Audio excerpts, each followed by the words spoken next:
Vivavarishesha alokaprovesha nidratariyotta jiva. Vivavarishesha alokaprovesha nidratariyotta jiva. Bolo Hari Hari Mukunda Murari Rama Krishna Hare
Krishna Kili Parayana Manasa Chandra Chakora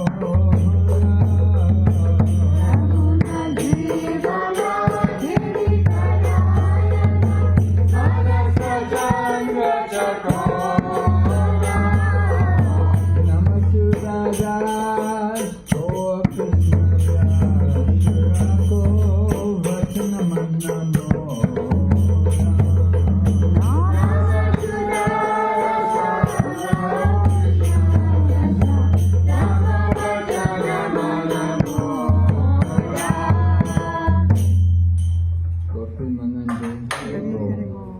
Welcome!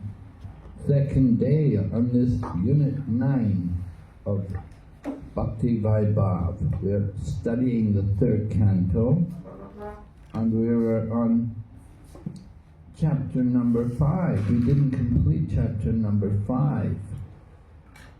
Remember, we were hearing the prayers of the demigods. What was the problem? Why were they praying? Inspiration Yes? for empowerment so that they can do their activities, Praying for empowerment. so that they can carry out the activities of universal management.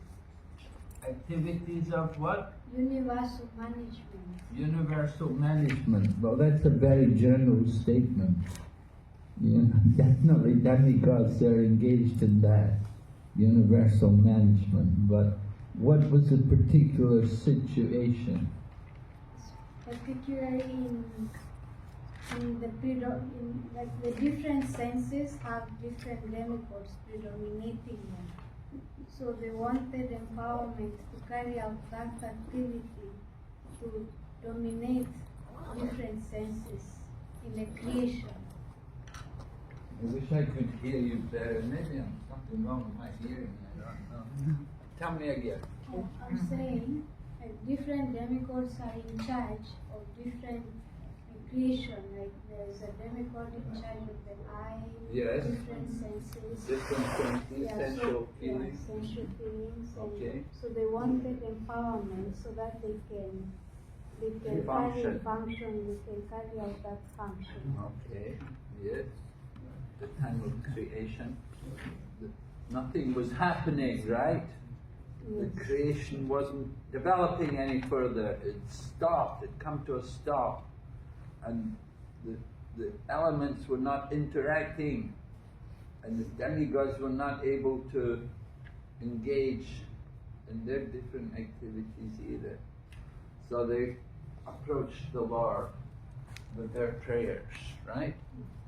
What happened in the beginning, 5th chapter, we were hearing about Vidura meeting Maitreya, and Maitreya is going to answer Vidura's questions. Vidura wanted to know about the Lord particularly. He wanted to know what message the Lord had left for him. But he didn't ask for it immediately. Instead, he made a very general approach, very basic questions. He wanted to know about the Lord's incarnations. One reason was because the Lord had just departed from the world.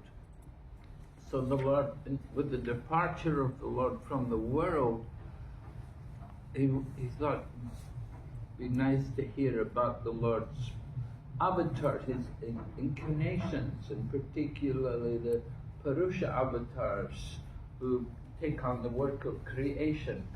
So he is asking about that. He wants to hear about how the creation all took place, and he's going to, Maitreya is describing that. And he began talking about creation, and we heard how the Lord creates, right? How does he do it? What does he do? How does the creation come about?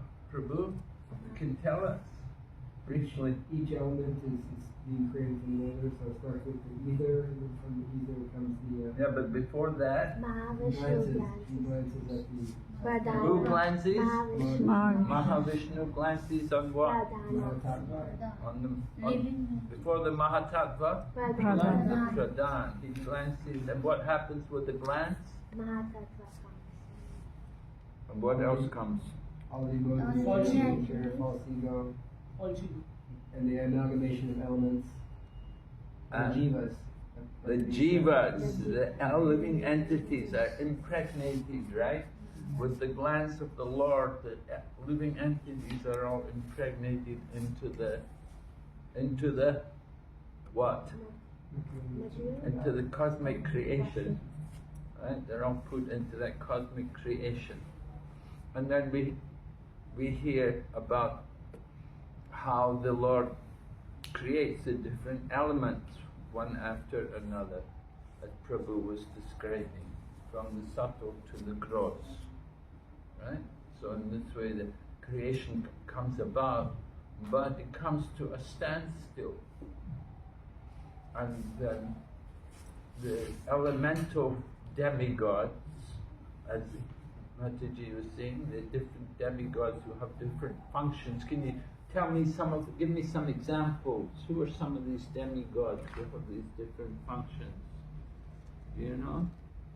Well, that's in chapter 6. You don't know yet. Maybe if you haven't looked at chapter 6, you won't know. But anyway, we'll hear today about these different demigods, about what they do, what functions they carry out, and who they are, you know. They've got these different tasks upon them.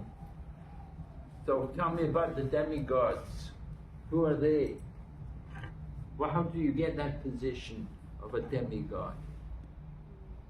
Are they liberated souls? No, they do pious activities. They've done some pious activities, right? And then That's how they get. And why didn't they go back to Godhead? they didn't do bhakti. Huh? They're not pure. Why not? They didn't do pure They have devotional material service. desires. They didn't do pure devotional service. Why did they get to the position of demigods though? They are the representative of Lord. Hmm? They are the representative of Lord. They do represent. They what? Tell me again. I can't understand your language so well. They are representative of Lord. Yes, they're representatives of the Lord, but they have a particular desire. What is their desire? To enjoy. Very general statement. Yeah, to enjoy, yeah. But what do they want to enjoy? Heavenly opulence. Not just heavenly opulence. They have a particular. How did they get to heaven? They get that position of demigods because they want to. They actually want some kind of position. They want some empowerment. Yeah? Control. Huh? Control. They want to control. Yeah, they want to be like controllers, you know. And so they get position of control. Somebody's controlling the air, you know, somebody's controlling, you know, the wind. They're not paramishwaras, they're tiny ishwaras, right? They're given little dominions, little responsibilities in this world. And we'll hear about the different responsibilities today. So anyway, they've come to the Lord and they're praying, and their prayers are very nice. Well, they're very nice prayers, and they begin first of all praying to the Lord that He's like an umbrella, right? Giving shelter from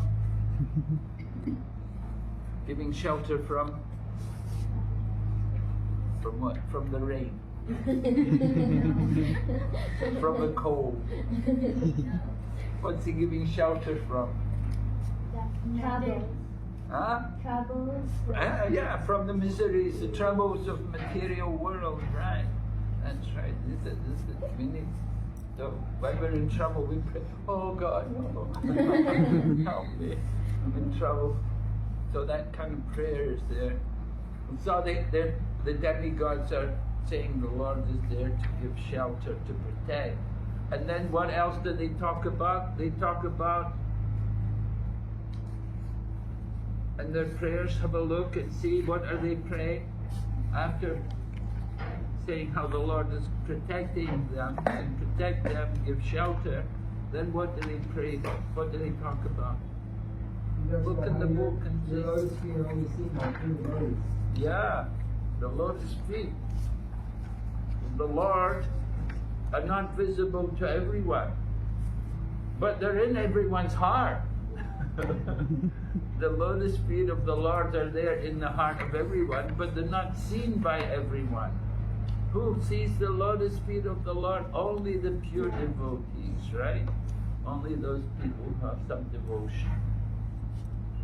So that's stated there. And then they talk about the prayers. Certain people, they're not able to see the Lord. Another problem is because they're offenders. Some of the conditioned souls, they're not able to see the lotus feet of the Lord because of their offenses. What are their offenses? Maybe didn't take the mercy of the devotees. Some people are offenders to the Lord because they think they're one with the Lord. They have that mood of being one. So, Mayavadi, aparadis, right? So these kind of people, they don't see the lotus feet of the Lord. So then, what happened? Whether the prayers they were up to,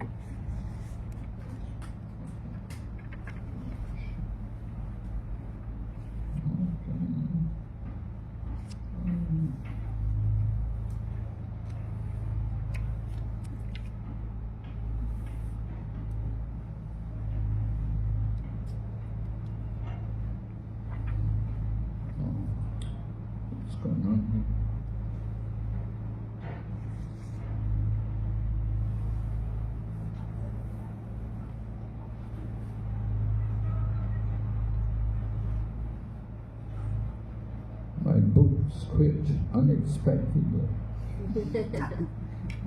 Wonder why.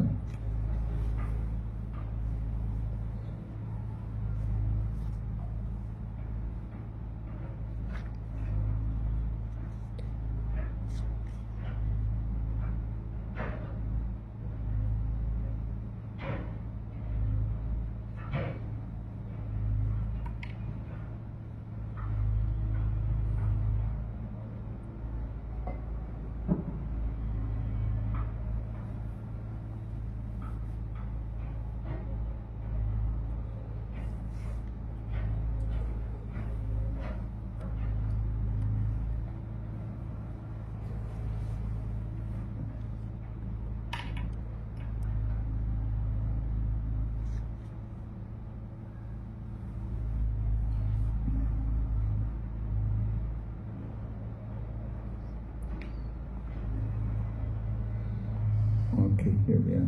Text 46.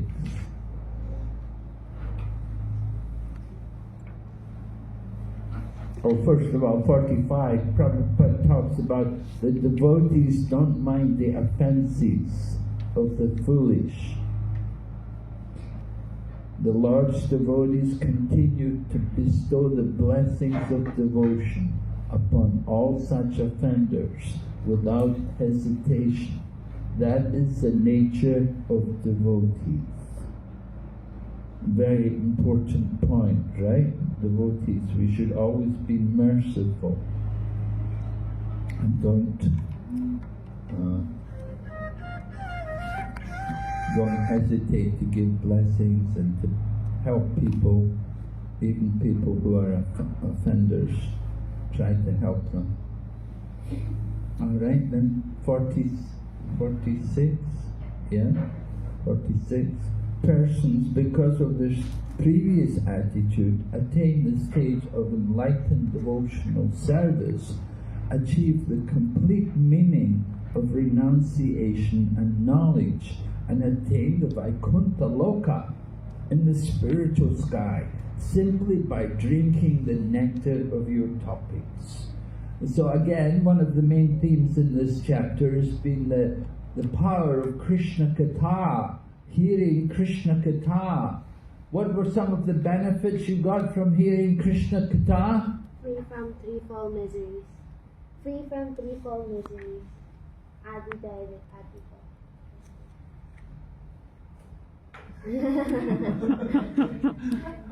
You get free from the threefold miseries. You get free from the threefold miseries of Adi David, Adi. Again, very general, wasn't it? But there was something particularly mentioned. You get knowledge and detachment.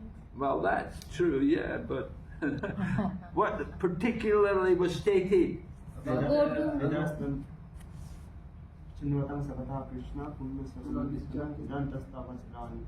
there was a particular... To go back to Godhead? To relatives. Yeah, the family attachment, right? That family attachment, that hearing Krishna Katha can free you from the bondage of family, unwanted family attachment. Sometimes you don't want to be, you have to have a family, you have to take care of your family, recognize your responsibilities, but at the same time, you don't want to be too attached to these things. You know, some people get too attached to the family. Oh, my family, I can't leave my family. So the devotees, by doing devotional service, yeah, they get Gyan and Vairag. These two things come. Prabhupada writes, the difference between the impersonalist mental speculators and the pure devotees is that the former pass through a miserable understanding of the absolute truth at every stage, whereas the devotees enter into the kingdom of all pleasures, even from the beginning.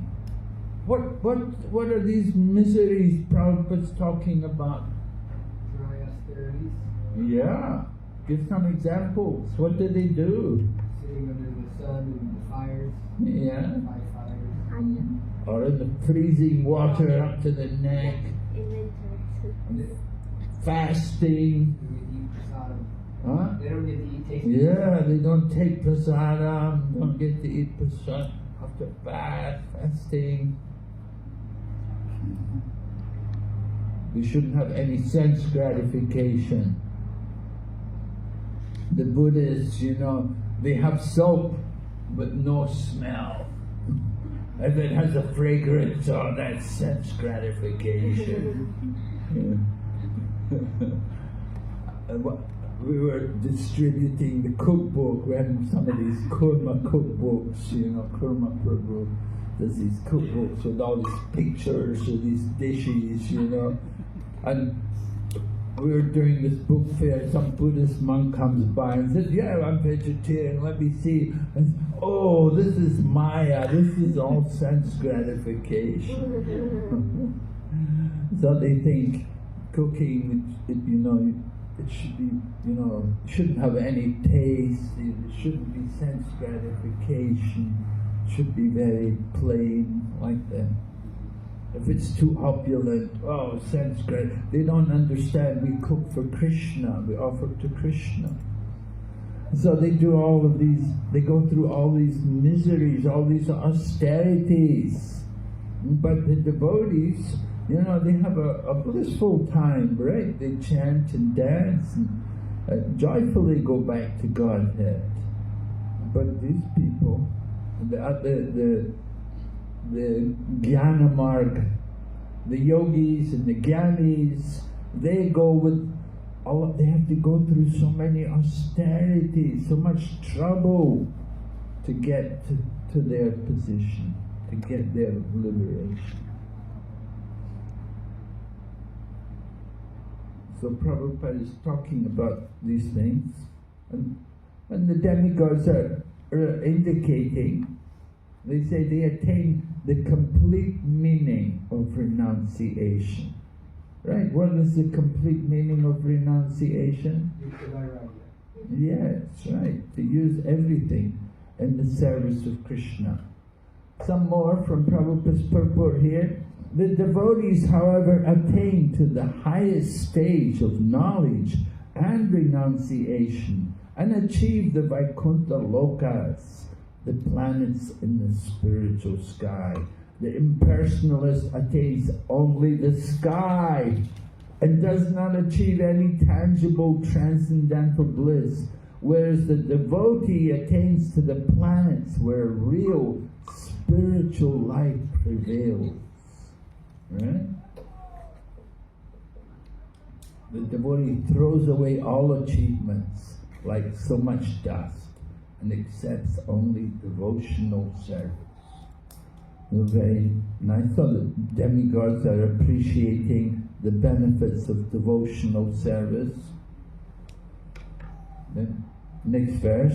Others who are pacified by means of transcendental self-realization and have conquered over the modes of nature by dint of strong power and knowledge also enter into you. But for them there is much pain, whereas we devotees simply discharge devotional service and feel no such pain.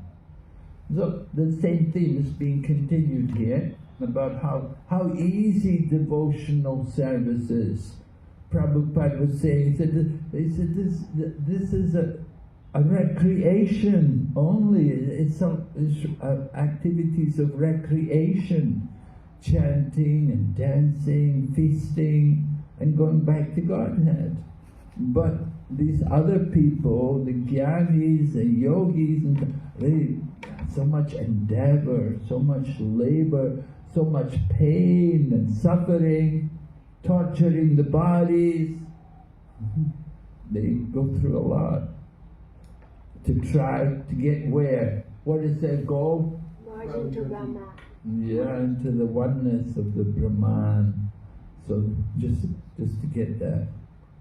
Prabhupada said, although their destination is not so important in comparison to the destination of the devotees, the labor of the non-devotees is far greater than that of the bhaktas. We labor, but we don't labor so much. The union of the impersonalists and the union of the devotees are not on a par. There's a big difference. The liberation sought by the impersonalist is already achieved in devotional service. The devotees attain mukti automatically while continuing the transcendental pleasure of maintaining individuality. And Prabhupada concludes, one should not mistake the destination of the devotees and that of the impersonalists to be one and the same.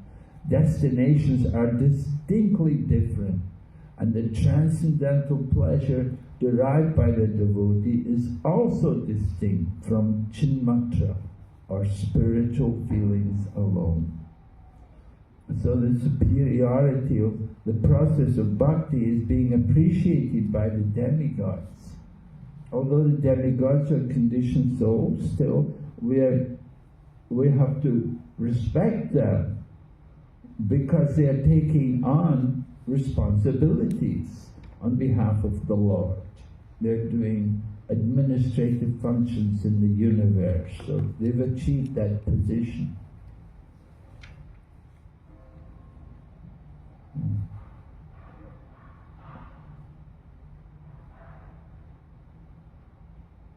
So then the demigods come back to their situation, and they're describing their situation to the Lord. And said that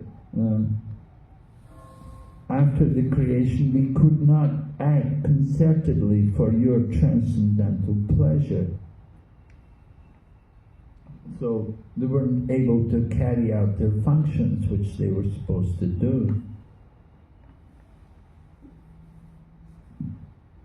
So then 49, the demigods request the Lord, please tell us what we can do, what we need to do, so that we can perform our duties and we can offer you grains and commodities, and we can be satisfied ourselves as well. We want to be able to offer our activities for your pleasure, and we need to take care of our own self as well, certain necessities of life which we need for ourselves. And just like all of us as devotees, we do devotional service, but we have necessities. We need certain things, right? We need to maintain our existence. Mahatma Gandhi said, Roti ka premakan, right? Roti ka premakan. You heard that before? Roti means chapati. Right? You need to eat kapre. You need some cloth. And makan, a house, a place to live. So if you have those three things, you're taken care of, Roti, everybody in India, they know this, roti ka premakan. Gandhi was offering that to people who would come and join him. He didn't pay anybody, but just like brahmacharis, you live in the ashram, you don't get a salary. You get roti, you get kapre, and you get makan. Stay in the ashram, eat the prasadam, and we'll give you a dhoti to wear, What more do you need? Needs are taken care of. So the demigods are also asking like that we want to maintain ourselves. And Lord Krishna makes arrangements for everyone that they can have whatever they need. And Prabhupada talks about, he said, famine is not due to an increase in population, but less intelligent economists think. What is famine due to? What's Mismanagement. Huh? Mismanagement. Mismanagement, right. Yeah. So we need to learn to use everything for the satisfaction of Lord Krishna. When we use everything in the proper manner, then everything will be provided.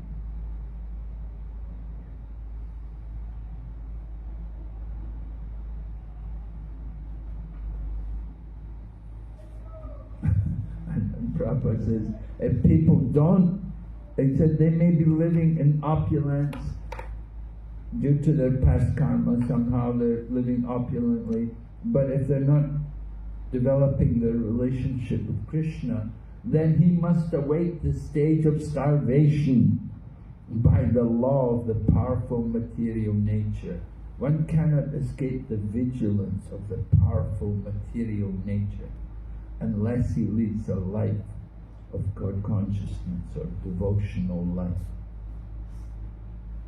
So Prabhupada encouraging everyone, recognize whatever you have is given to you by the grace of Krishna, and we should use it for his pleasure.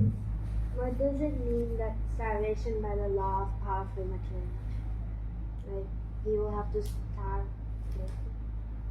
Yes, if they have taken from the Lord and not offered anything in return, then they will get punished for that in course of time. And the reaction would be something like that, starvation. Because they were simply eating for their own enjoyment. And they're just taking food and eating for not offering anything, not recognizing the Lord as the proprietor. Then they get reaction for that. And the reaction is that they won't get in the future they will go without food, or there'll be a scarcity of food. So does that mean those who are starving right now, they didn't offer to the Lord, that's why they're starving? Yes, it may be. It's not by chance, everyone, whatever situation we're in, there's some reason for it. people are in very difficult economic conditions, it's not by chance, but it's the reactions from their past activities. But Prabhupada said the people who are going without food, they're often healthier than the people who eat food. When people who eat food, they often eat too much, they eat so much food, so much oily food, they get diabetes and so many things. Diabetes is a rich man's disease. This is often said the problem is not eating too. The problem is more eating too much than eating too little. So, and you can see that.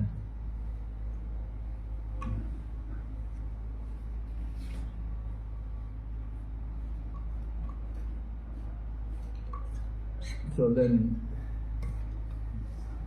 text 50, almost finished.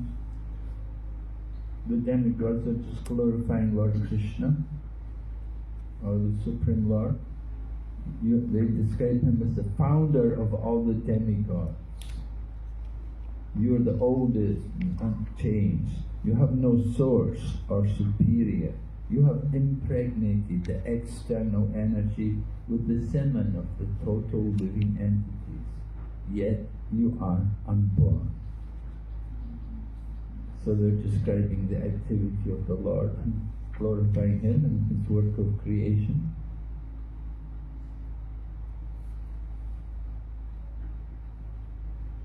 And then finally, they request the Lord, so please give us, who are created in the beginning from the Mahatattva, the total cosmic energy, please give us your kind direction on how we shall act. Give us perfect knowledge and potency so that we can render you service in the different departments of subsequent creation. So we're going to hear about these different departments, different demigods, each have their different departments, overseeing the affairs of the material world and material bodies which we have. Right? There's so many demigods. How many demigods are there? 33 millions. Crore. 1 crore, 10 million. So 33 crores.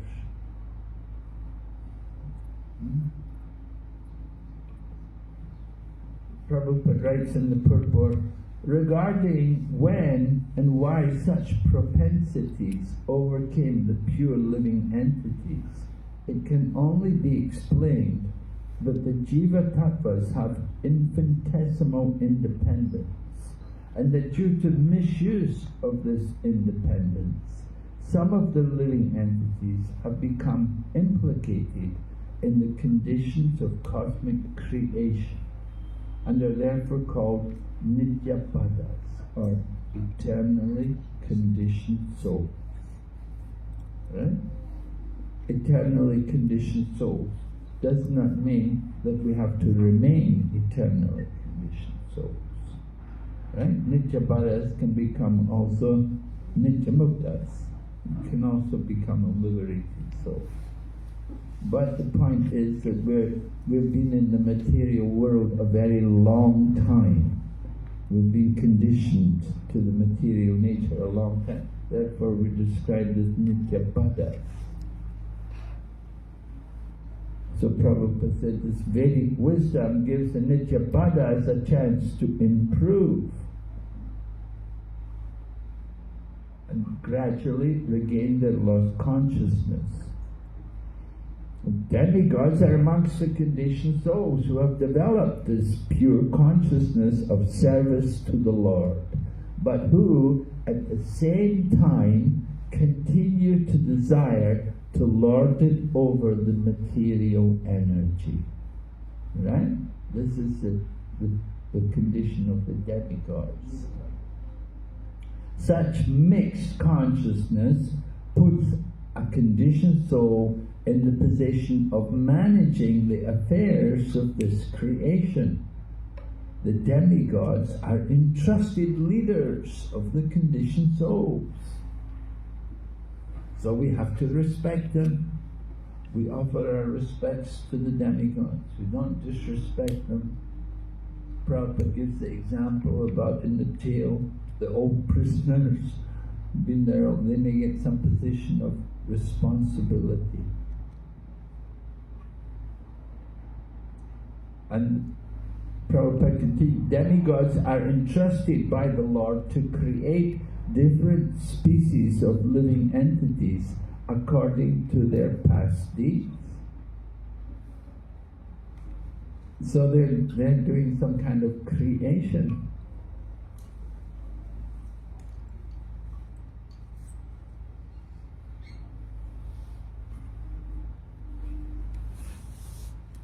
So how to do that? How we should do this kind of work? Prabhupada concludes, he said, we should take direction from the spiritual teacher. From the spiritual teachers, they can guide us and to act. And he talks about Buddhi Yoga and quotes 241. Alright, so that's the end of the prayer. So chapter 6, the result of the prayers. You see, the demigods were praying to the Lord to help them. So how does the Lord help them? He creates this universal form. And by creating the universal form, we'll hear how all the different demigods are able to continue with the work of creation. Barijan Prabhu, in his book, he is writing about the universal form, and he described the relationship of the universal form with the universe as, he said, it's like the subtle body. The subtle body. Just like we have a subtle body, mind, intelligence, ego, and we have the gross body. And so the same way in relation to the universe, you have the whole cosmic universe is like the gross body, and the subtle body is the universal form. And within the body there's the soul. And so similarly within the universe there's the super soul. It's like an abstract form of the Lord in a sense. Like, it's talking about describing the imaginary, but I think our last teacher, he said it's like a blueprint. Yeah, blueprint. Yeah, he uses that. He says that like a blueprint of the universe. The blueprint of the universe. You know, you have a blueprint of something. It's not actually done out everything yet, but you have a blueprint. You know, it's going to happen one day. You have it all in writing. So somebody says, I'm going to build a temple, I have a blueprint, right? I have my blueprint, I have all the plans, and okay, go ahead. So we have blueprints for the TLVP, right? So many blueprints were there. Plans for the Mayapur city, the blueprints, just now coming. I don't know when, but one day.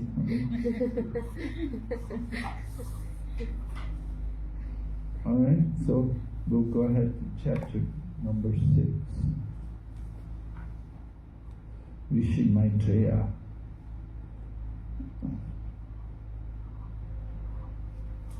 So the Lord heard the prayers of the demigods, how the different functions of the universe had been suspended due to the non-combination of his potencies. So Prabhupada writes, there is nothing wanting in the creation. All potencies are there in a dormant state. But unless they are combined by the will of the Lord, nothing can progress. So we need the Lord there to make sure everything takes place. And then we hear about what's happening. Maitreya continues how the Lord appears and creates the universal form. the powerful Lord simultaneously entered into the 23 elements with the goddess Kali. 23 elements. What would they be? The 23 elements.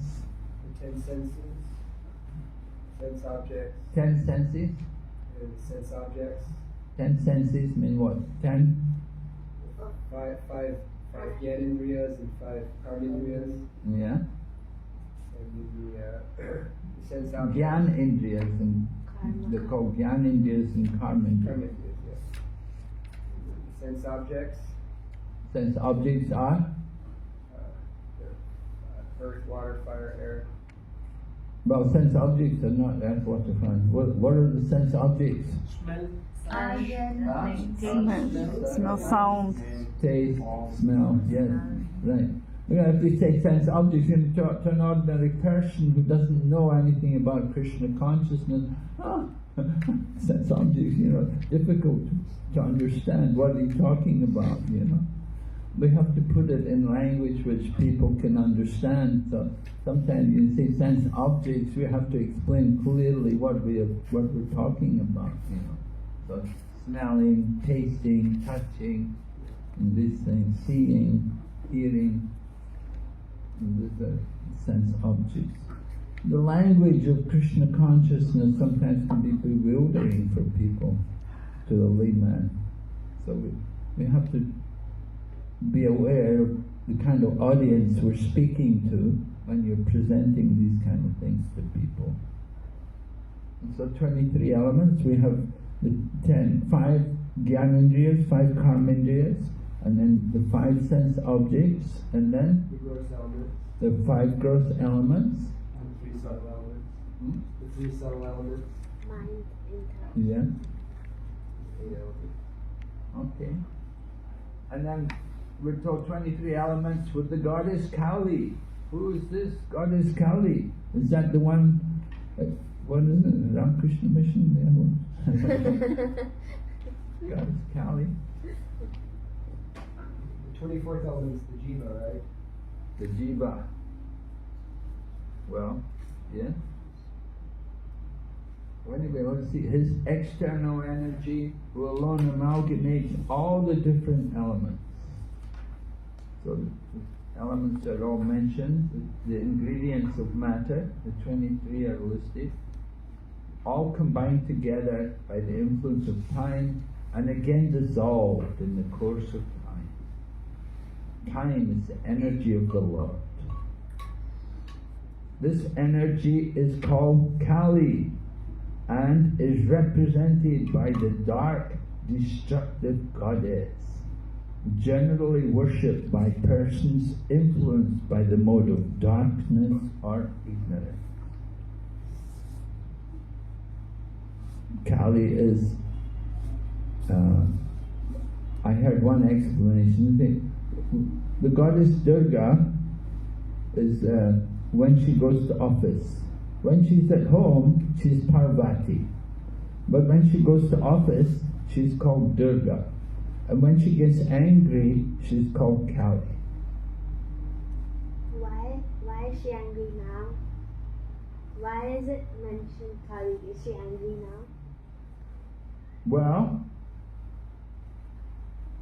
she certainly mentioned she's a dark, destructive goddess. Right?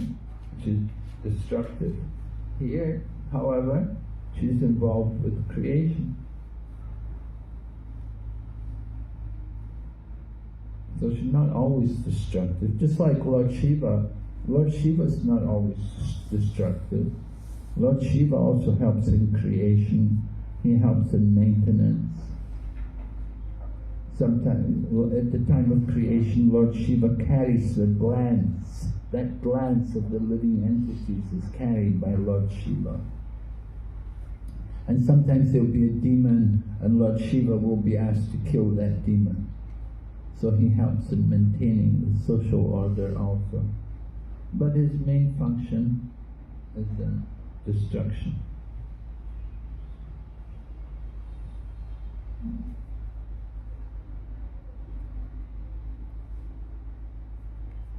So we're told how the Lord enters into the elements and applies his energy called Kali. And so it's one of the energies of the Lord. He enters into material nature and then into each and every universe as Garbhodakshai Vishnu. And then into every atom as Kshirodakshai Vishnu.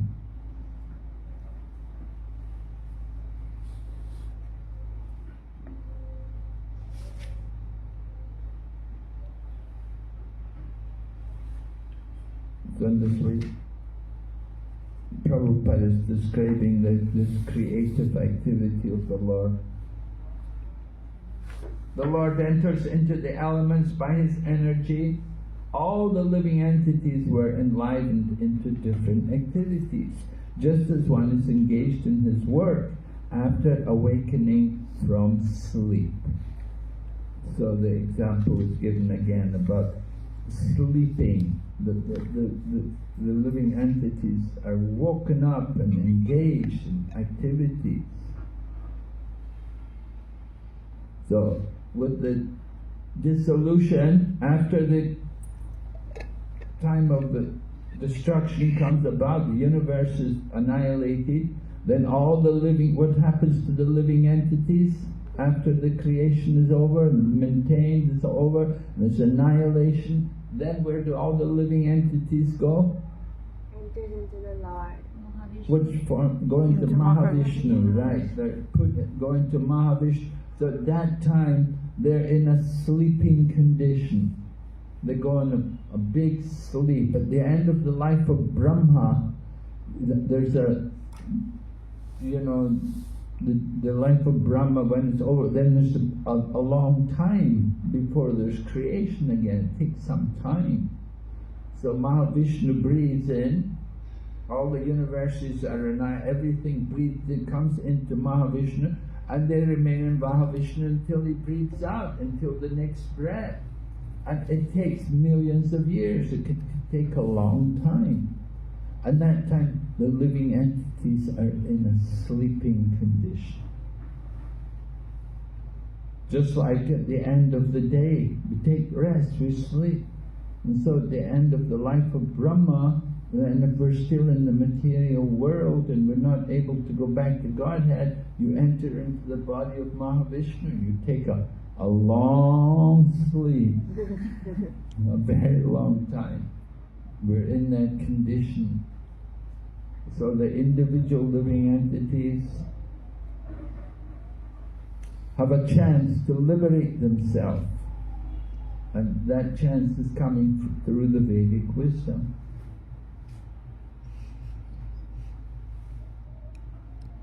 But the problem is desires. Because we have desires, we remain in the material world. Prabhupada explains, unfinished desires. Oh, I wanted to go do there, I wanted to do that. Oh, I had this desire. Oh, so many desires. Yeah? So it would seem that, in one sense, we have to take into our life, we have material desires, but at the same time, we also try to control our material desires. So we're saying, I have material desires, but I'm controlling them, I'm not going to act on them, trying to purify them. And then if we're unsuccessful, then do we have to come back and fulfill those desires? I mean, if we're a devotee, of course, but rather than, then like, we should fulfill those desires and then we don't have them anymore, which is, some people think like that. I fulfill my desires so I can get rid of them and go back to Godhead. Rather than just try to, we're not going to bother with those desires. If they're there. Well, these desires are there just because of our conditioning in the material world, because of our conditioning, because of association, the different experiences which we have in the material world, how we spend our time here. We become conditioned and we develop these desires. These desires don't just come about by chance, but we put ourselves into these situations. And we have to be careful to get rid of these desires. And Of course, as you say, some people think, oh, I should satisfy these desires, but you never satisfy them. There's no end to them. What we have to do is purify these desires. We have to purify the consciousness. We cannot stop desire, we cannot become desireless, but we do have to purify the desire. And that is by practicing devotional service. So, unfinished desires. The material level, certainly people will have so many unfinished desires. And Prabhupada said that the living entity forgets everything, but the Lord is a super soul, and He reminds us. Although we forget at the time of entering into Mahavishnu, we forget everything and take that big sleep, but then the super soul is there, and He wakes us up the next time creation comes about, and He reminds us, oh, that desire, oh, I had that desire, I wanted to go there, I wanted to do that. And so these desires cause us to take another birth. And it keeps us in material life. And this has been going on since time immemorial.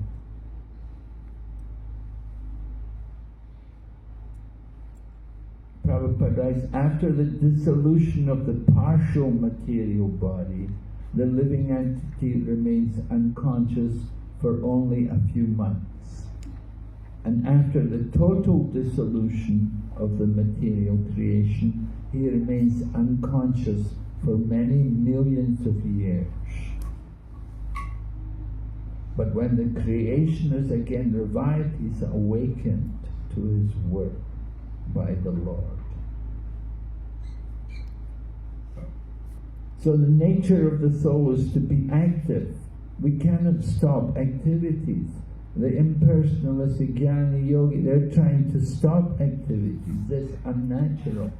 But devotees, we want activities. We like activities. We like to be engaged in service for Krishna. So activities, it satisfies the need of the soul. If you try to stop activities, try to restrain yourself, you cannot do that for very long. Alright, so then chapter continues. The 23 elements were set in action by the will of the Supreme. The gigantic universal form came into existence. Right? This is what's happening here in this chapter. The prayer of the demigods, they wanted help. So the Lord understands that the problem to the demigods' prayer, it can be answered by creating this universal form. And Prabhupada talks about the universal form. How it's a material form, it's not a spiritual form. For the impersonalists, they like this Vishwarup, they like the impersonal feature. They think Krishna, the form of Krishna, comes from the universal form. But rather it's the other way around. It's the universal form which comes from Krishna. Just like some people, they think when Krishna comes, he's come from the Brahman. But the Brahman comes from Krishna. Krishna says in Bhagavad Gita, what does he say? I am the basis of the impersonal Brahman. Doesn't say Brahman is the basis of me. I am the basis of Brahmano hi pratistaham. Right? And similarly, this universal form, this is also coming from Krishna. But it's a temporary material form, but it's a form of the Lord.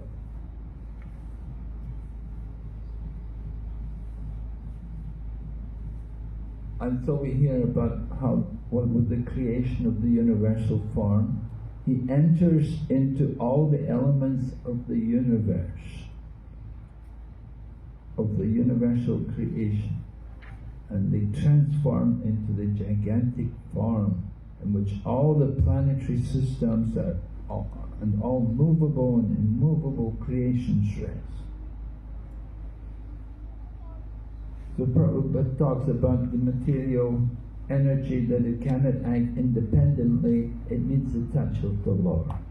Without the touch of the Lord, then nothing can happen. So that universal form known as Hiranmaya lived for 1,000 celestial years on the water of the universe, and all the living entities lay within him. Oh, the Virat Purush, not the gigantic Virat Purush. Yeah, Garbhodakshaya. After the Lord entered each and every universe as Garbhodakshaya Vishnu, half of the universe was filled with water.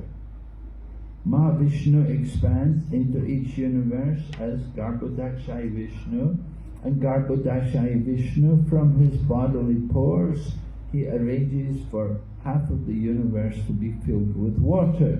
So you have the Garbhodak ocean, and half of the universe is water, and Garbhodakshaya Vishnu is laying on that water, and he's laying on his Ananta Shesha bed, and Lord Brahma is taking birth from there.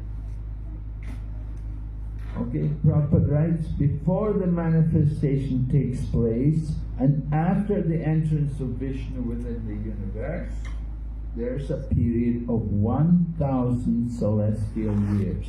All the living entities injected within the womb are divided in all universes with the incarnation of Garbhodakshaya Vishnu, and all of them lie down with the Lord until Brahma is born. So Brahma is the first living entity, and they have to wait. All the living entities there within the womb of the Mahatattva, and they're waiting for Lord Brahma to take birth. And after he takes birth, then the different living entities begin to appear. And we hear about that. We hear about this is the primary phase of creation, right? The secondary creation is done by Brahma, but the primary phase of creation is done by Lord Vishnu. Here we hear Mahavishnu expanding to Garbhodakshaya Vishnu, and then Garbhodakshaya Vishnu expands the Kshirodakshaya Vishnu into each atom and into the heart of every living entity.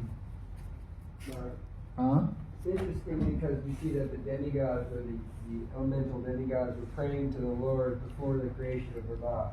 It's kind of interesting. Yes. So it's almost as if they existed before Vaibhava. Well, these are primordial demigods, right? They said they were in charge of the different elements, the elemental creation, elements which were created. There's a demigod who's in charge of each of these elements. So that's where they came from. Elements personified.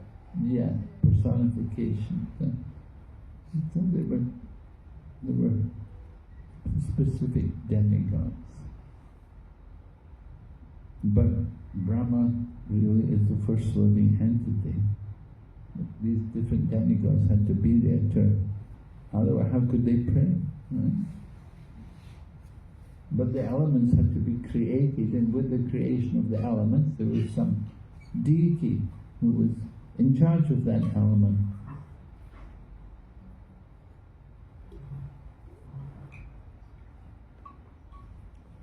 So then they talk about the 1, the 10, and the 3.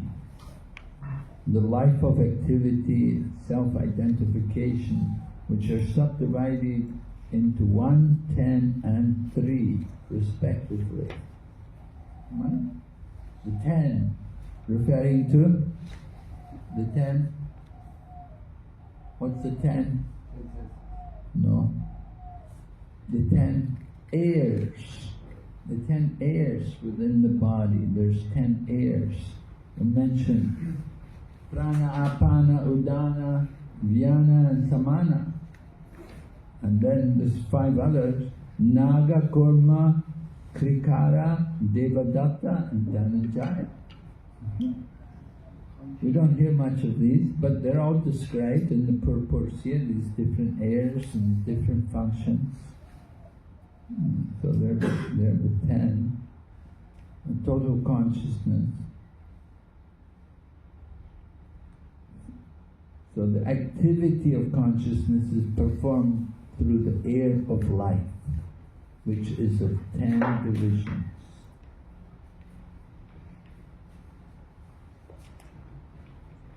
But the consciousness becomes polluted, and so you get false ego, bodily identification. There needs to be a synthesis between the individual soul and the super soul. There has to be perfect one. In pure consciousness, the activity is one. And Prabhupada talks about how the monists, or the Advaitavadis, Jnanavadis, they believe there's only one consciousness. But for the devotees, we say, no, there's 2. There's the individual consciousness and the super consciousness. And there has to be harmony between the 2. And so they, in the sense, they're one because there is agreement. They are one in desire. They cooperate together. That's the oneness. But the Jnanavadis, they just say, no, everything, there's only one. There's only the super soul. There's only the Lord in the heart. So Advaitavada, they only speak about the one soul.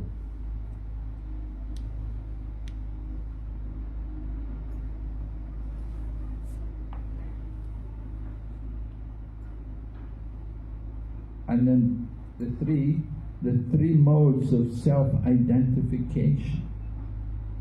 Adi-atmic, adi-bhautic, adi-daivic. Different meanings to these, as we usually, unlike what we usually hear. So Prabhupada mentions about these things. Adi-daivic self-identification is the beginning of purity of consciousness in pursuance of the desire of the Lord. Adidaivic. Self-identification as a servant of the Lord. Adhyatmic is identifying with the body and mind. Adibhautic, identifying with the material products.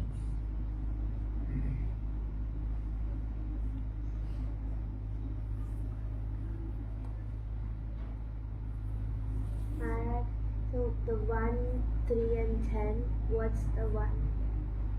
The 1? That's the connection between the super consciousness and the individual consciousness. The one in desire. Cooperate together. And 3 is the Adidaivic, Adibhautic. Yeah. And 10 are the 10 airs. Mm-hmm.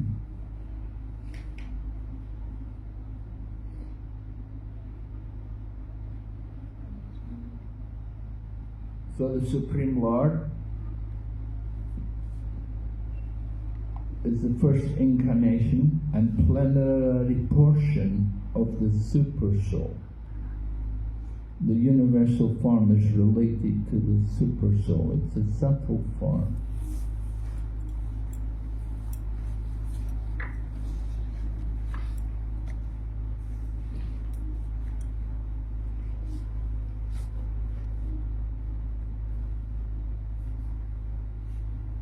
And we're told how the Lord expands by His own expansions and also by the living entities, by separated by the living entities. So you've got Vishnu Tattvas and you've got Jiva Tattvas.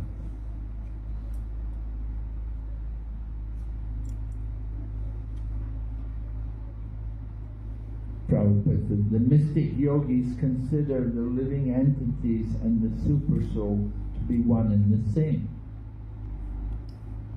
But we say, one in desire, oneness in agreement.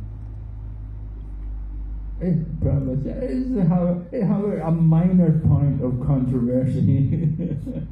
Quite it's a common thing anyway, the controversy.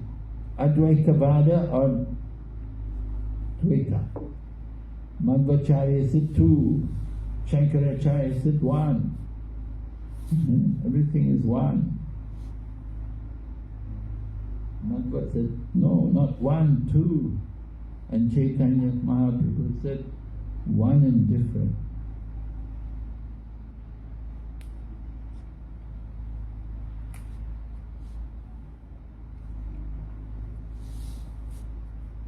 And then again, text number 9, the universal form is represented by 3, 10 and 1, in the sense that he is the body and the mind and the senses.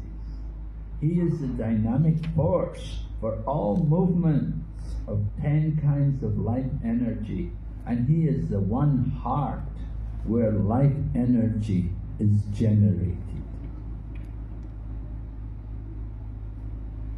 So body, mind and senses are the 3 in this case. The gigantic, the body, the mind and the senses, 3. And then the movement, the 10 kinds of air, and the heart, one heart, where life energy is generated. So we see different meanings given to these things.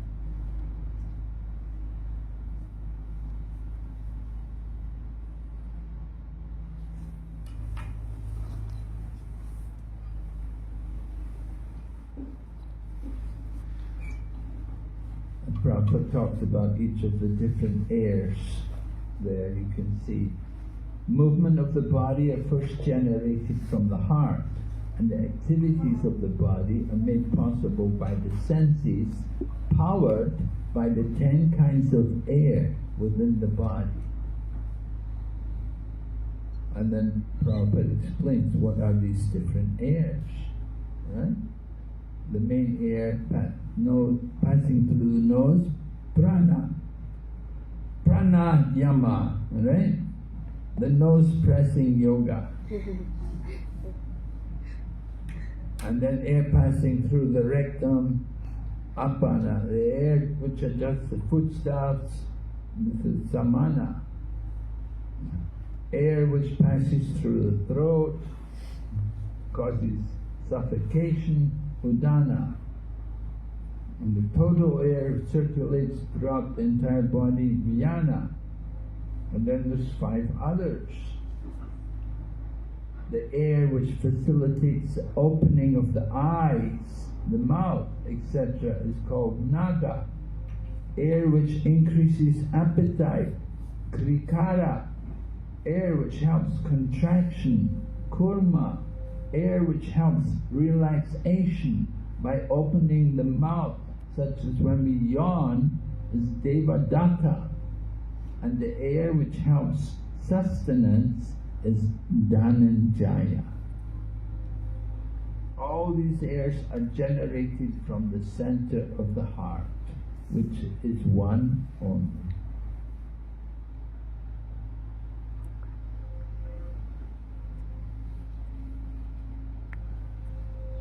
And then Prabhupada quotes 15:15, how the Lord is in the heart and He's directing everything and causes knowledge, remembrance and forgetfulness.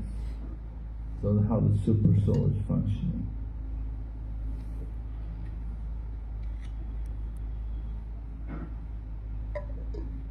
And so the Lord can help us.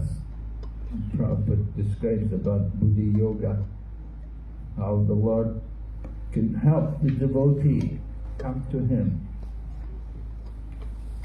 But the mental speculators, the jnanis, the yogis, they do not get the help of the Lord.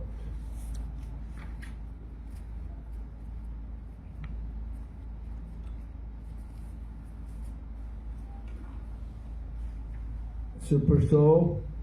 The Supreme Lord is the super soul of all the demigods entrusted with the task of constructing the cosmic manifestation. So being prayed to by the demigods, the Lord thought to himself and manifested the gigantic form for their understanding.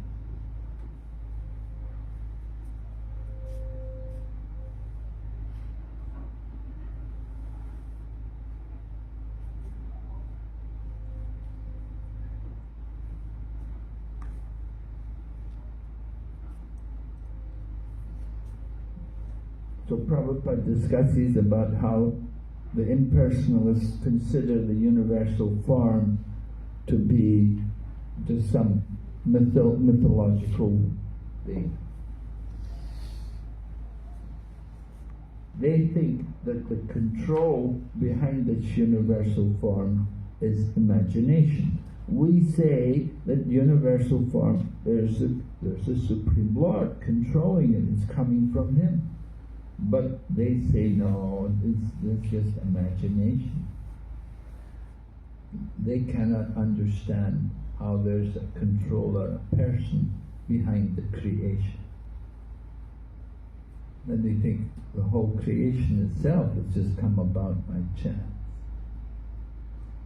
So Prabhupada talks about how a woman gives birth to a baby.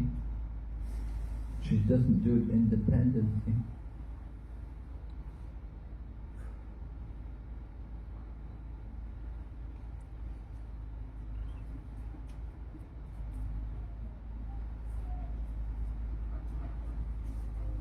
So just as the child develops gradually, so also the universe also develops gradually.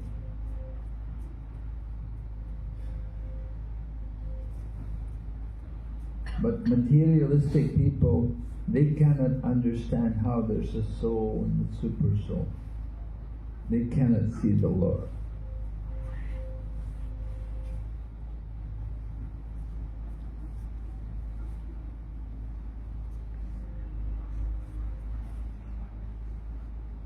And Prabhupada talks about the attempts of these people to try to understand the origin of creation, how the world came about. He talks about the frog in the well and their PhD, right? What does Prabhupada say PhD stands for? PhD stands for? Plow department. The plow department. Yeah, why does he say that? Why is he saying that? You're digging, but not getting anything. Huh? Is it like you're digging but not getting anything out of the digging? Well, what kind of people usually are tilling the field, right? Are they very intelligent people usually? Yeah. The attempts of the tillers. Prabhupada said the attempts of the tillers in the paddy field to understand the cosmic manifestation and the cause behind such wonderful work can be compared to the endeavor of the frog in the well to calculate the measurement of the Pacific Ocean.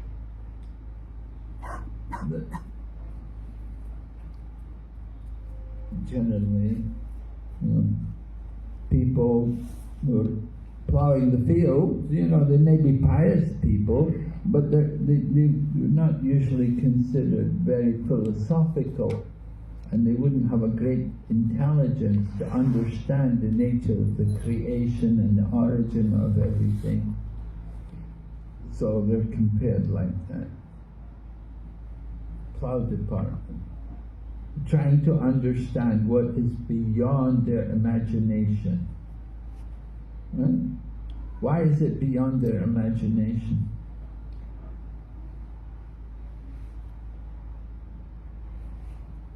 We'll hear more at the end of this chapter. Maitreya Muni will describe more about how this is so inconceivable. The potency of the Lord is so inconceivably great that it's just beyond power of the imagination, of the intelligence. Even devotees, to try to understand the power of the Lord and His potencies. It's just beyond our ability to describe everything. Even the Lord Himself cannot understand His own potencies, because He's expanding them all the time, continually expanding them. So even the Lord cannot understand His own. What to speak of the plow, the man with the plow plowing the field? He's also not going to be able to understand anything about the Lord. So, like a frog in the well, what can the frog understand about the ocean? Is it 4 times as big as my well?